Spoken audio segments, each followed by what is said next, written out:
Hi, welcome to the friendly talk to myself moment as my colleagues are all over the country. I am actually in Sunderland at the Stadium of Light, where I will be presenting today with the DFE Rise team for the North East. And as you can hear from my voice, I've been doing a lot of talking this week, so this is going to be brief.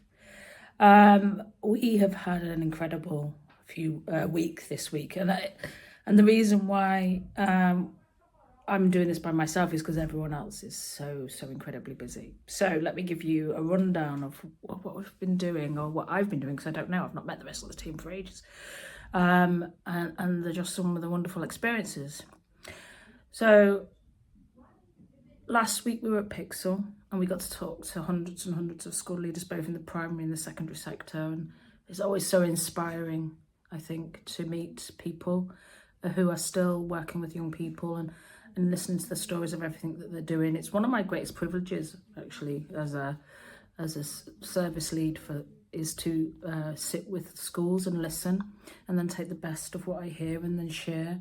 So I feel like a conduit of all the best practice, and that's definitely what I've heard this week. Just some incredible practice. I was with Sandra Meir from Lawn Manor again on Tuesday. That was in Exeter, and she just told some wonderful stories about her school and how they've managed to create an ethos, the Lawn Manor way, as she called it, where it's about care and belonging for the whole family, which means that they trust the school and just trust everything that they're doing. So therefore their attendance has gone up because the parents fight to get their kids into school, whereas if they didn't trust, obviously that fight would feel wrong almost to send the child into what they felt was an unsafe situation. And that it was the small gestures that showed that care. So they had a load of exam desks that they were going to throw out. So instead they offered them to the year 11s because they don't have areas to study at home. And that extension of the school environment into their home is so challenging for a lot of parents in deprivation and poverty. Having a space to learn is probably one of the greatest gifts. And having obviously a drop-down table, because we all know what exam tables look like, meant that it could be put up in the living area and then put down once the revision or the home learning had been done, which just a smart idea, just smart. And also because of the intergenerational challenges that they face in their area, where parents have had a negative experience of school and find the school building incredibly challenging. Secondary schools are quite intimidating places, to be fair. I mean, I'm obviously can walk into one as having been a teacher and just see 1,200 kids and 1,200 kids who all know the boundaries and the rules and how to move from one space to another. And I know the safeguards that are in place to keep that space safe. But as a parent, you walk in and it does feel wild, I would imagine. And also your inner child is screaming because of all your experiences of school. And walking into the head teacher's office, I mean, even as a teacher, that brought back memories of the times where I feared being sent to the head teacher's office, and sometimes was. So it's what she did again, so simple but so smart, was she hired the church hall and met some of the parents there in order to get to know them. She wore jeans and a sweatshirt. She didn't wear her suit. She took all of that power dynamic out of it. Do you know what I mean? That where I know why teachers do it. It's a sense of control in what feels like an uncontrollable situation. But for somebody else, it feels like you're positioning yourself higher and better and than they are, when in fact you're partners. And she recognised that, so wore a sweatshirt and jeans in a church hall where parents didn't feel intimidated by the situation. Again, just a small, really smart choice. And yesterday I talked with Natasha and Emily and had a blast. They're such wonderful people.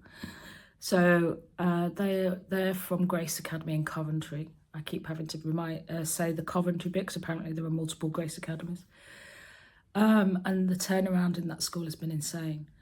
And I can't do justice to the amazing stories that were told during those sessions. But the fact that they buy their kids' beds if they don't have them is just mind-blowing to me. The fact that if you walk around to the local shops as a kid or a teacher, the danger of being attacked with a knife is so high. The fact that basically the level of respect had just completely fallen away, and they had to regain that. And they had to regain that through being the ultimate symbol of somebody who cared. And it really reminded me of Lorne Manor, and weirdly they call it the Grace Way, so that must be a thing where you have to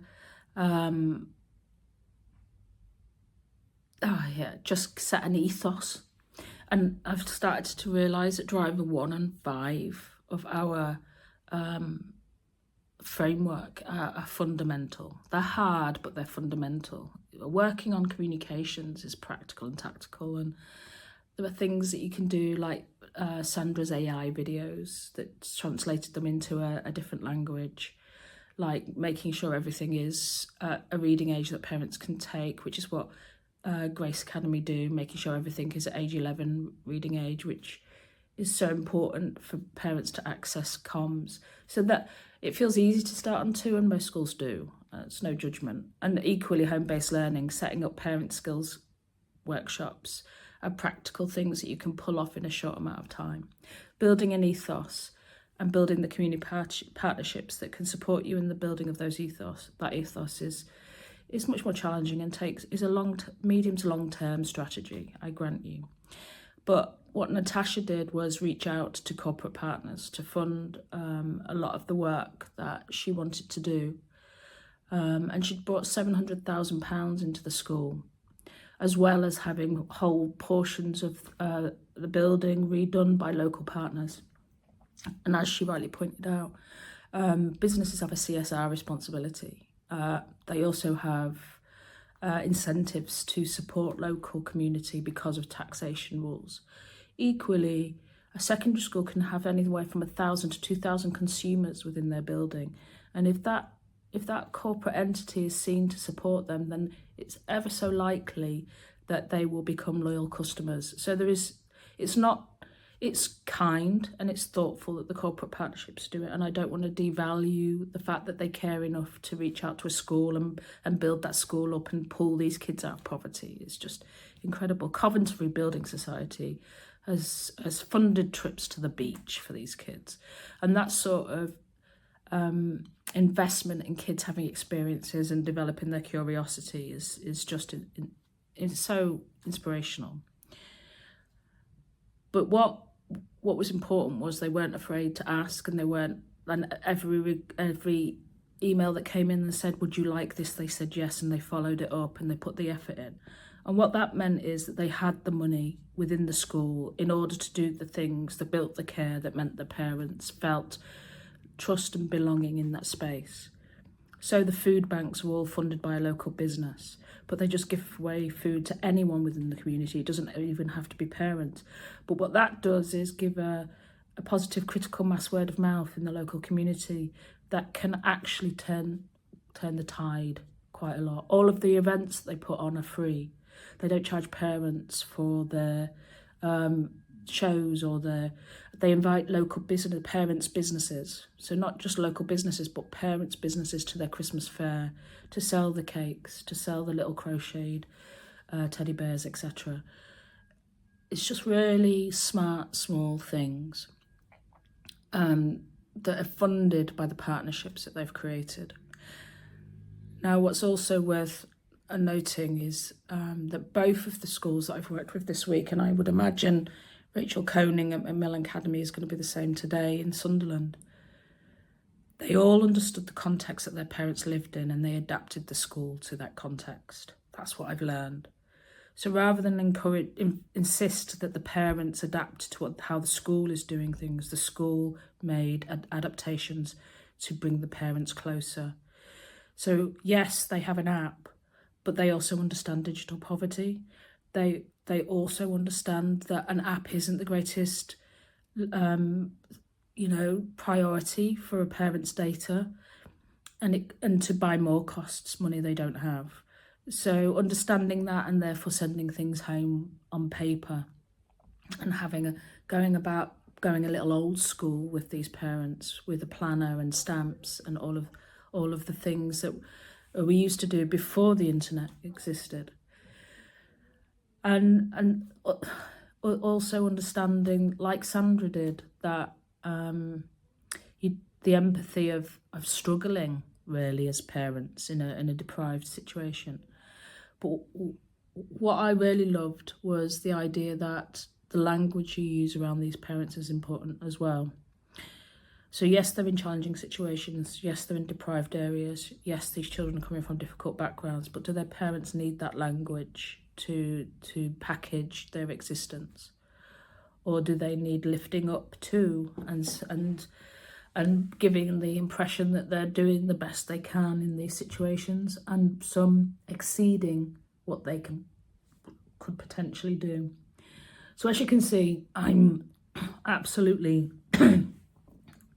tired, but so absolutely thoroughly inspired by these people and what people are doing in order to bring parents closer, understanding that it affects their attendance rates, understanding that it's impacted their attainment rates.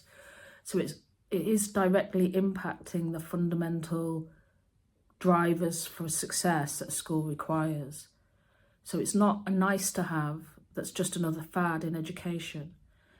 This is a must-have, because when parents and teachers pull in the same direction, the child feels safer. And if anything, we need to give our children more safety, or sense of safety nowadays. They also, despite teenagers probably arguing the different, don't like it when their adults talk bad about each other.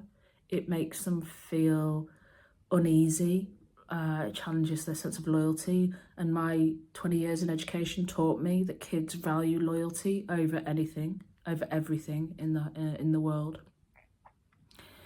So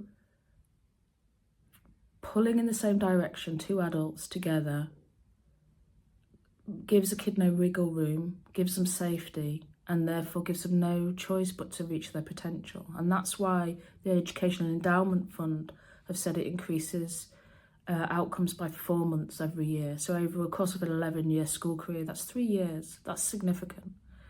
That's the difference between going on to college and FE, or becoming a NEET, becoming a student not in education or employment or training.